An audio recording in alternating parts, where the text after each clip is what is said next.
Licha ya haya yote, Waafrika walionyesha ujasiri wa ajabu. Walijifunza kupigana katika mazingira magumu, jangwa, misitu, milima.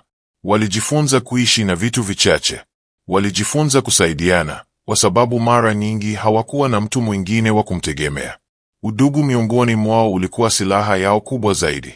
Walishiriki chakula, walibeba waliojeruhiwa na kuwazika wenzao kwa heshima ndogo waliokuwa nayo. Lakini hata ujasiri huu haukuondoa ubaguzi.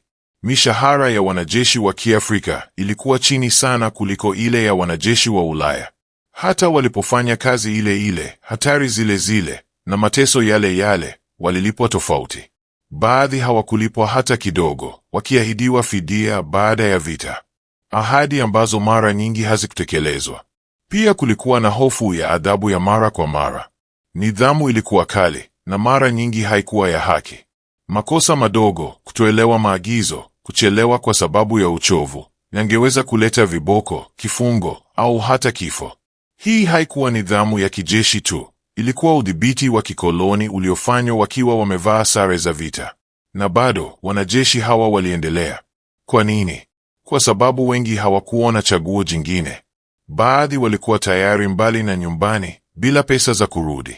Wengine waliamini, kwa matumaini hafifu, kwamba huduma yao ingeleta tofauti, kwamba damu yao ingezungumza pale ambapo sauti zao zilikuwa zimenyamazishwa, kwamba baada ya vita mambo yangekuwa tofauti. Vita vilipokuwa vikiendelea, Waafrika walijikuta wakipigana katika maeneo ambayo hawakuwahi kufikiria: Italia, Burma, Mashariki ya Kati. Waliona miji iliyoharibiwa, raia waliokimbia, na maumivu ya vita ambayo hayakujua mipaka ya rangi. Lakini hata waliposhuhudia mateso ya wengine, hawakuacha kuwa Waafrika wanaoonekana tofauti. Walikuwa ndani ya vita vya dunia, lakini nje ya ulimwengu ndio uliokuwa ukiamua mustakabali wao. Kuna hadithi nyingi zisizoelezeka hapa. Askari aliyembeba rafiki yake ambaye alipigwa risasi hadi kufa njiani. Askari ambaye alinusurika bomu, lakini aliishi maisha yake yote akiwa na sauti yake kichwani. Askari ambaye alirudi nyumbani bila mkono au mguu, na kukuta jamii bado iko chini ya utawala wa kikoloni, haiwezi kumsaidia. Hizi ndizo gharama halisi za vita kwa Waafrika, gharama ambazo hazijaandikwa katika mikataba ya amani. Na vita vilipokaribia kuisha, matumaini yaliongezeka. Kulikuwa na uvumi kwamba Waafrika wangepewa haki zaidi, kwamba utawala wa kikoloni ungevunjwa, kwamba ulimwengu mpya ungeanza. Askari walizungumza usiku, wakishiriki ndoto za nchi yao wenyewe, za sauti zao kusikika, za watoto wao wakikuwa bila minyororo. Lakini historia ina njia ya kuwa mkatili kwa wale waliotumaini sana, kwa sababu kilichofuata vita hakikuwa kile walichotarajia. Na hapo ndipo hadithi inachukua zamu yake ya kugusa moyo zaidi, kurudi nyumbani kwa wanajeshi wa Kiafrika, kugundua kwamba ulimwengu waliosaidia kuokoa haukuwa tayari kuwatambua. Hapo ndipo tunapoelekea sasa, kwa sababu vita havikuisha kwa Waafrika siku ambayo milio ya risasi ilisimama. Kwa wengi wao, mapambano halisi yalikuwa yanaanza tu. Vita vilipoisha, ulimwengu ulisherehekea. Bendera ziliinuliwa, hotuba zilitolewa, na maneno kama uhuru na amani yalijaa hewani. Katika miji ya Ulaya, watu walikumbatiana mitaani, wakiamini kwamba enzi za giza zilikuwa zimekwisha. Lakini kwa askari wa Kiafrika kurudi nyumbani, sherehe zilikuwa mbali sana, kijiografia na kihisia. Safari yake ya kurudi haikuwa ya ushindi, ilikuwa ya maswali mazito na matumaini yanayoyumba. Waliposhuka kwenye meli na kufanya mazoezi, walirudi kwenye nchi walioiacha miaka iliyopita. Lakini waligundua haraka kwamba wao wenyewe walikuwa wamebadilika, na ulimwengu wao haukuwa umebadilika nao. Walirudi wakiwa wameona ulimwengu mkubwa, wakiwa wameona udhaifu wa watawala wazungu, na wakiwa wameona kwamba damu ya binadamu haina rangi. Lakini walipata minyororo ile ile ya kikoloni, sheria zile zile za kibaguzi, na viti vile vile vya madaraka vilivyotengwa kwa wachache. Ahadi ziliongezeka wakati wa vita. Ahadi za malipo bora, pensheni, ardhi, au angalau heshima. Lakini kurudi nyumbani, ahadi hizo zilianza kutoweka. Baadhi waliambiwa warudi mashambani. Wengine waliambiwa pesa zao zilikuwa zimetoweka. Wengine hawakutambuliwa hata kama wanajeshi wa zamani. Sare zao zilikuwa zimechakaa, Medali chache walizopata hazikuwa na maana mbele ya njaa na umaskini. Kwa wanajeshi wengi, jeraha kubwa zaidi halikuwa la kimwili, bali la heshima. Walikuwa wamevaa sare ya nguvu kubwa, walipigana katika vita vya dunia, lakini wakarudi kuwa raia wa daraja la pili. Walipokataa, walipohoji, walipojaribu kudai haki zao, walikutana na nguvu ile ile walioitetea vitani. Polisi wa kikoloni, mahakama za kikoloni na sheria za kikoloni zilikuwa bado zipo na zilikuwa tayari kuzinyamazisha. Lakini jambo moja lilikuwa limebadilika. Hofu ilikuwa imepungua. Askari hawa walikuwa wameona kifo, mabomu na uharibifu.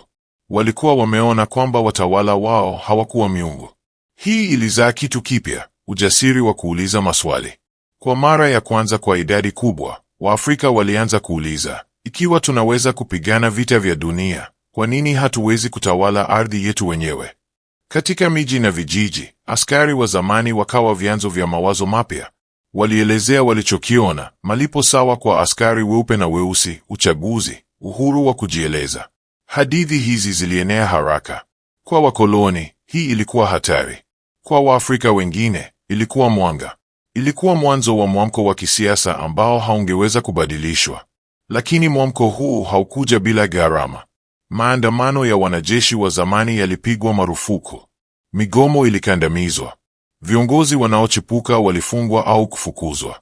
Katika baadhi ya maeneo, damu ilimwagika tena, sio vitani, bali mitaani, mikononi mwa wale waliodai kulinda amani.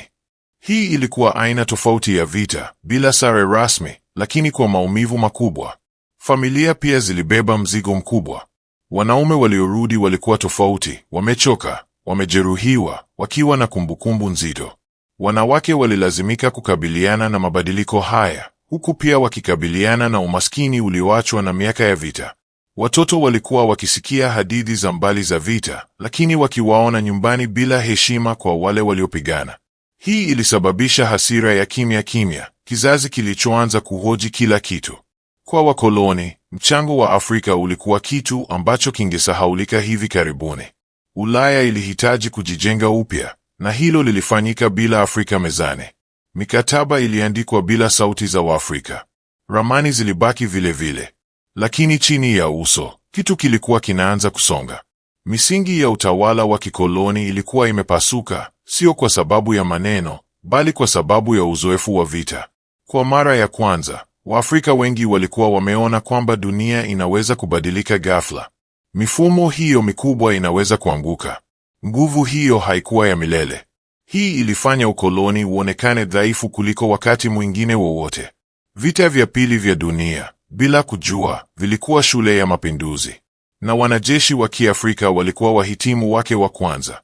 Lakini je, dunia ilikubali ukweli huu?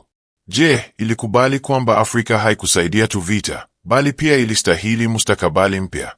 Jibu lilikuwa la polepole, la kusitasita, na mara nyingi la vurugu.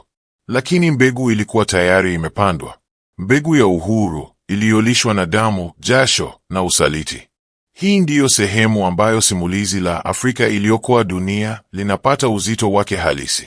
Kwa sababu kuokoa dunia hakukuishia kwenye vita dhidi ya ufashisti. Kulimaanisha pia kuanzisha mapambano mapya, mapambano ya kudai heshima, sauti na uhuru.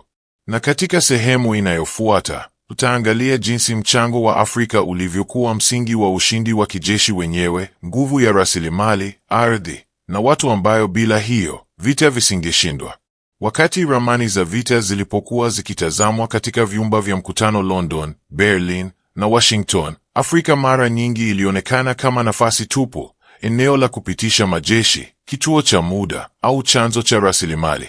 Lakini kwa uhalisia, Afrika haikuwa pembeni ya vita. Ilikuwa katikati yake. Bila Afrika, hesabu nzima ya vita vya dunia ya pili ingesambaratika. Kwanza, kulikuwa na ardhi. Jiografia ya Afrika ilikuwa zawadi ya kimkakati isiyoweza kubadilishwa. Bahari ya Mediterania, mfereji wa Suez, pembe ya Afrika na pwani ndefu ya Atlantiki, haya yote yalikuwa mishipa ya damu ya vita. Mafuta, chakula, silaha na wanajeshi vilipitia hapa. Mfereji wa Suez haukuwa tu njia ya maji, ulikuwa mstari wa maisha. Kama ungeanguka mikononi mwa maadui, Ulaya ingekatwa na Asia, na vita vingechukua sura ya maafa. Lakini mfereji haukulindwa na ramani, ulilindwa na watu. Na wengi wa watu hao walikuwa Waafrika. Walijenga ngome, walichimba mahandaki, walilinda njia za usafiri usiku na mchana. Walifanya kazi ambayo haikuwa na sifa, lakini ilikuwa na hatari. Kosa dogo lingeweza kusababisha janga kubwa. Lakini walifanya kimya kimya, bila sifa, bila kutajwa. Kisha kulikuwa na rasilimali.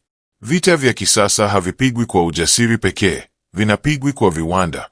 Na viwanda vinahitaji malighafi. Afrika ilitoa mpira wa asili kwa matairi ya magari ya kivita, shaba kwa risasi, chuma kwa silaha, na dhahabu kwa kufadhili uchumi wa vita. Migodi ilifanya kazi usiku na mchana. Wafanyakazi walifanya kazi chini ya ardhi, katika hali hatari, mara nyingi bila ulinzi wa kutosha. Vifo vilitokea, lakini havikuandikwa kama vifo vya vita. Vilikuwa vifo vya kimya, lakini vilikuwa sehemu ya ushindi. Chakula kilikuwa silaha nyingine muhimu. Mashamba ya Afrika yalilisha majeshi.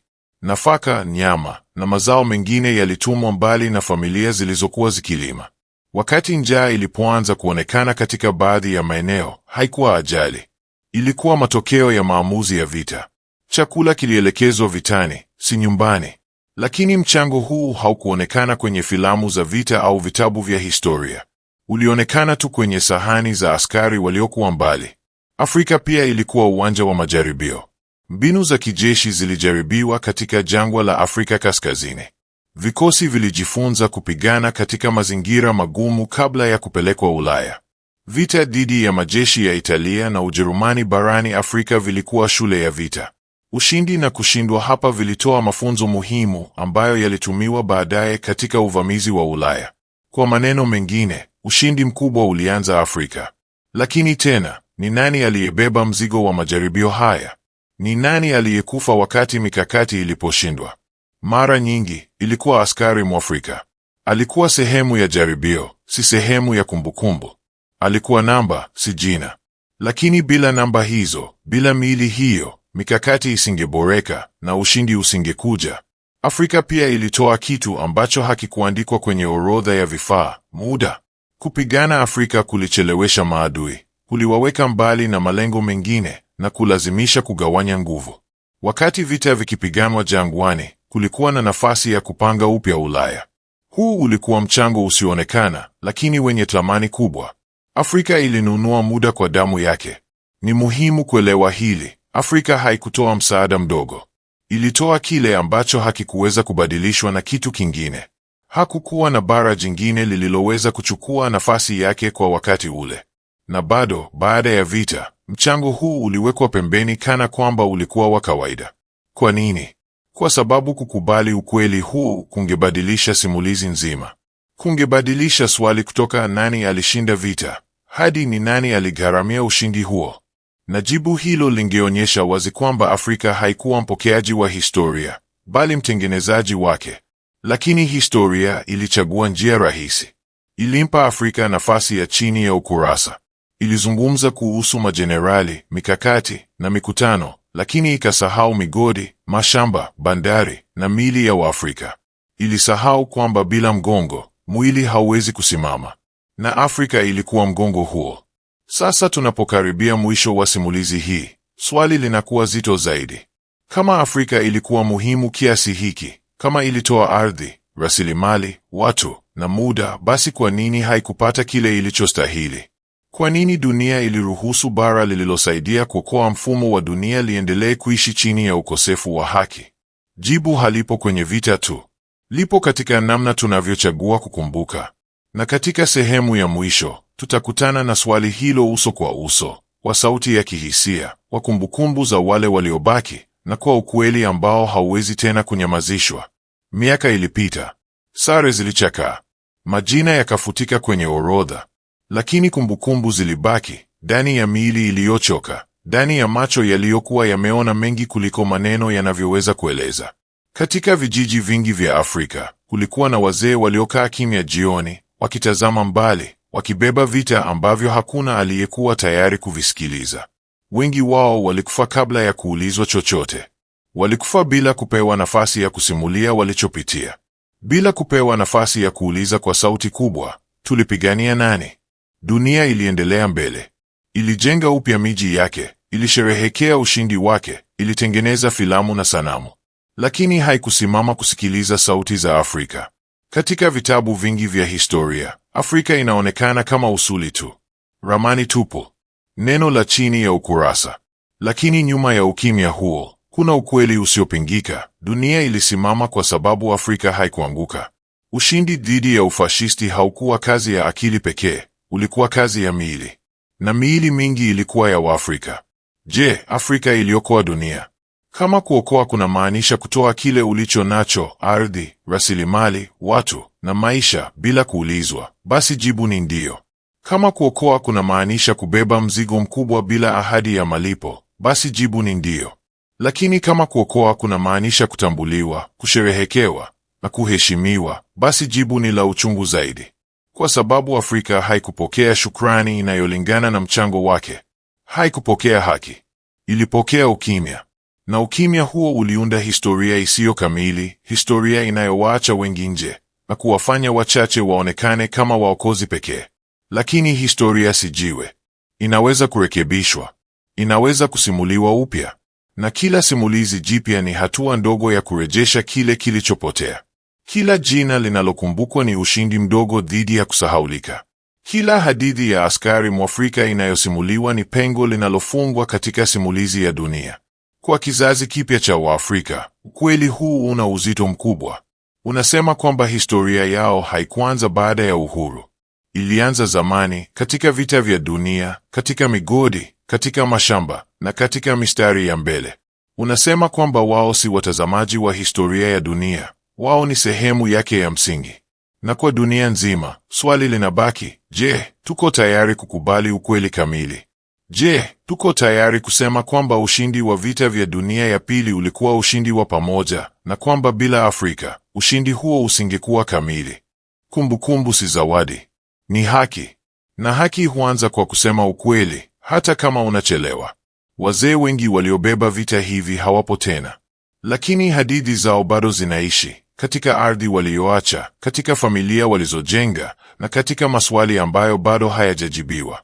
Labda hatuwezi kubadilisha yaliyopita, lakini tunaweza kubadilisha namna tunavyoyakumbuka. Tunaweza kuchagua historia yenye sauti nyingi, si chache. Tunaweza kuchagua kuona Afrika si kama kivuli, bali kama nguzo. Kwa sababu mwisho wa yote, swali si kama Afrika iliokoa dunia. Ushahidi upo.